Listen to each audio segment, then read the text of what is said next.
افغانستان نے بھارتی دارالحکومت نئی دہلی میں اپنا سفارتخانہ مستقل طور پر بند کرنے کا اعلان کیا ہے۔ نئی دہلی میں اپنے سفارتی مشن کو بند کرنے کے بارے میں ایک سرکاری بیان جاری کرتے ہوئے افغان سفارت خانے نے کہا ہے کہ بھارتی حکومت کی طرف سے مسلسل چیلنجوں کی وجہ سے 23 نومبر سے نئی دہلی میں اپنا سفارت خانہ مستقل طور پر بند کیا جا رہا ہے۔ بیان میں افسوس ظاہر کیا گیا کہ نئی دہلی میں افغان مشن کا خاتمہ بھارت میں افغان جمہوریہ کے اختتام کی علامت ہے۔ نئی دہلی کے زیر کنٹرول ریاستی تحقیقاتی ایجنسی نے ضلع شوپیاں میں غیر قانونی طور پر نظر بند کل جماعتی حریت کانفرنس کے سینئر رہنما اور معروف عالم دین مولانا سرجان برکاتی کی اہلیہ کو گرفتار کر لیا۔ ایس آئی اے کے اہلکاروں نے مولانا سرجان برکاتی کی اہلیہ سبروزہ بانو کو ضلع کے علاقے ربن میں ان کے گھر پر چھاپہ مار کر ایک جھوٹے مقدمے میں گرفتار کر لیا۔ انہیں تحریک آزادی کے ساتھ وابستگی پر انتقام کا نشانہ بنایا جا رہا ہے۔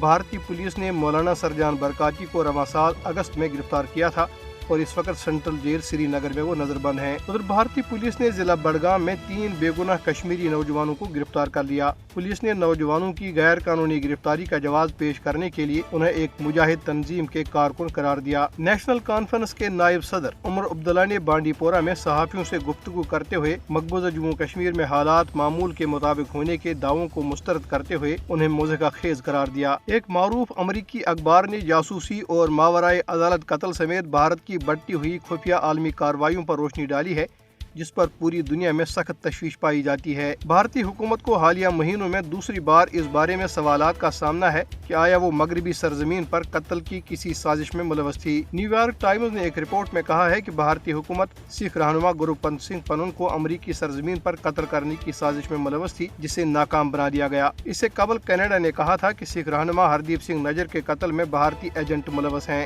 ایک امریکی online news outlet Intercept نے جمعرات کو اطلاع دی کہ بھارت کی intelligence agency research and analysis wing را بیرونی ممالک میں مقیم سکھ اور کشمیری کارکنوں کے قتل کی منصوبہ بندی کر رہی ہے۔